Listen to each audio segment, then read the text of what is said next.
Okay, so thus far, we've seen how inheritance can help us with reusing instance variables. Now I want to show you an example of how inheritance can help with reusing methods.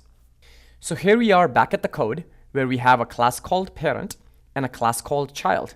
And if you recall, class child inherits from class parent.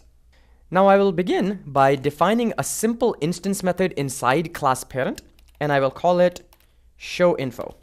The first argument of this method is self, and all this method does is it prints out the last name and eye color of the parent. Alright, there are the two print statements. Now to test to see if this method actually works, I'm going to call this method showInfo using the parent's instance Billy Cyrus. So let me do that next. So there is that method.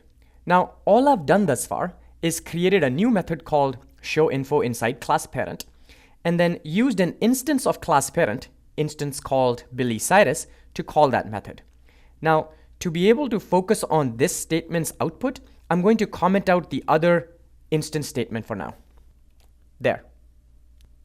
Let me go ahead and save and run this program. Alright, so the program prints out the correct values of Billy Cyrus's last name and eye color. So far so good.